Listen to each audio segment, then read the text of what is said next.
ende oyandileyo molweni bomama.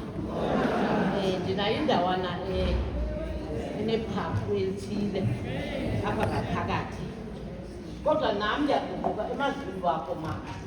Ndiweva kakuhle namazwi akho endini.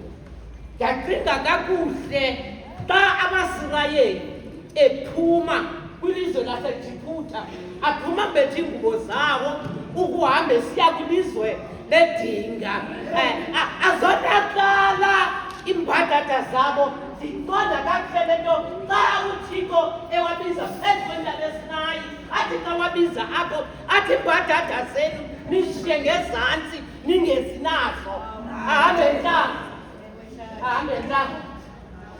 Bendifuna ukuthi nje mama ndingathi andilivanga ilizwi lakho kubantu bakwamaya, izihlobo zaseMamfeneni, oHlathi, oTisa, oJamasi, oTanzi, awusanidlanga, ozangomveweni. Mandithi ngcebo Thuntu, mandithi akuhlanga lungehlanga, mandithi ebantwini basenkala akuhlanga lungehlanga.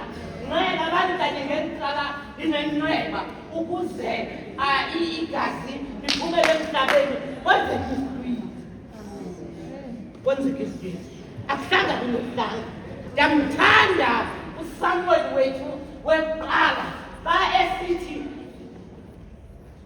xa ebhalela abantu bakhe abafelweyo athi simelwe okokubana sife kuba sinjengamanzi aphaleleyo.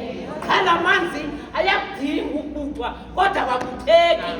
Kodwa uThixo akagxothi umgxothwa wakhe, qha naye ufuna icebo. Andizuthetha ndininji uba bendisempilweni entle ndinganxibanga nale jezi. Le jezi ndiyaqonda uba ndiqondise uba makhe ndiyinxibe nam ndibone uba nayo ijezi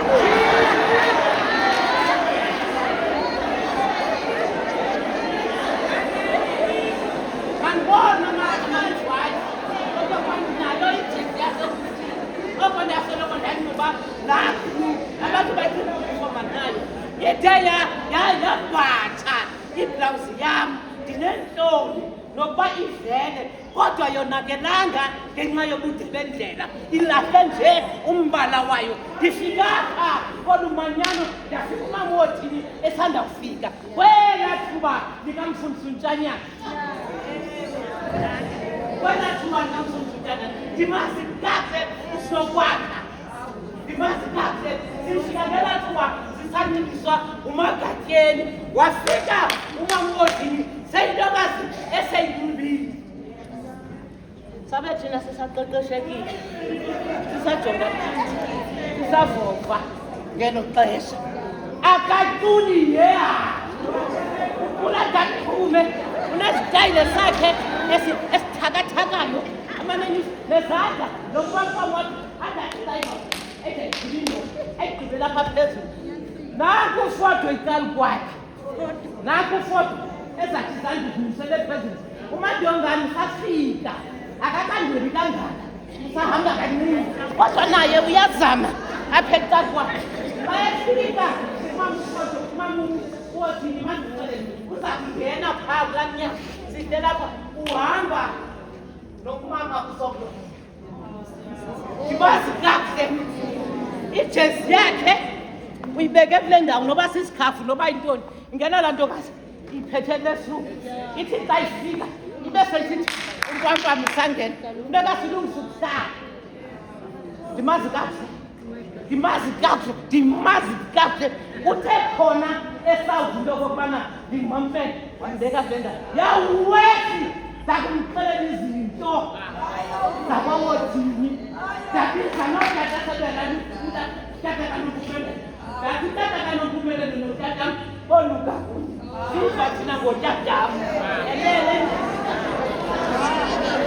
tatakanopumelelo inkulu yalapha kwakresi loluhlu utata alisa kaloku otata bakudala phambi koba senzela intsomi athethe izinto nowinle mamelani simamele thetha ukuthi umakuwothini usalale wokuphumla usebenzile kuba usebenzile ucule ngexesha likaNomfusi. Abantu abamazi uNomfusi ule ngela xesha likaNomfusi mazi kakhulu.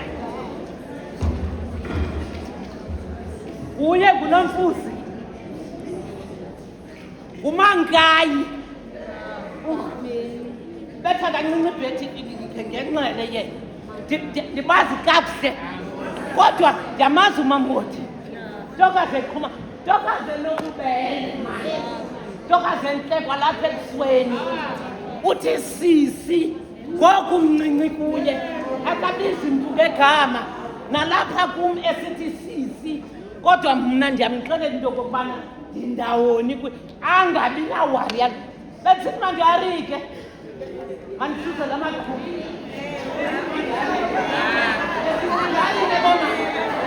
babevubethwa kuphakanyisa umhlaba bakhona into yoharika noba yinto enjani noba kunotyeketyekana osenjengapho ngoku nangona phakathi